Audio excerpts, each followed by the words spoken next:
est-ce que vous pourriez nous dire un peu ce qui s'est passé?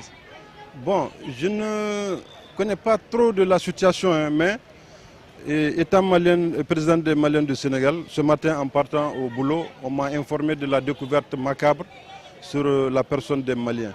Donc c'est de mon devoir de faire un tour pour venir m'enquérir de la situation. Bon, le meurtre aujourd'hui, malheureusement, commence à devenir banal, c'est pas bon. Et tout ce qu'on peut souhaiter aujourd'hui, c'est dire à nos autorités de s'impliquer davantage pour limiter ces actes de barbarie qui malheureusement portent sur des personnes très souvent et des personnes vulnérables.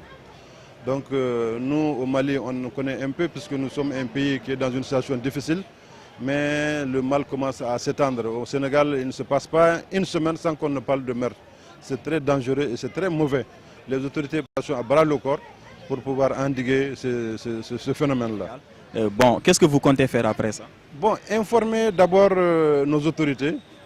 Et nous sommes une communauté très forte ici qui vit au Sénégal pendant très longtemps, qui vit sans problème, hein, il faut le dire, on vit sans problème ici. Et les autorités sénégalaises nous couvrent de tout ce qu'ils peuvent.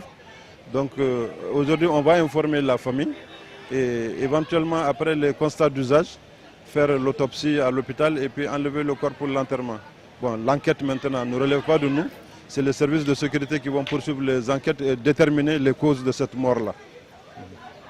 En tant que président, est-ce que votre comité est reconnu ici?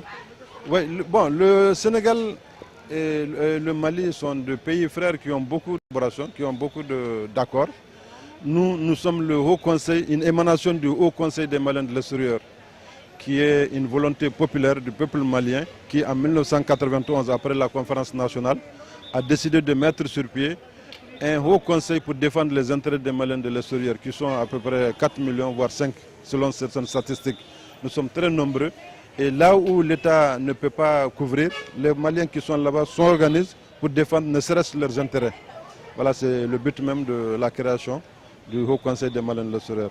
Ici au Sénégal, nous sommes le conseil de base, qui est une émanation du Haut Conseil des Maliens de l'extérieur basé à Bamako. Je vous remercie. Merci bien.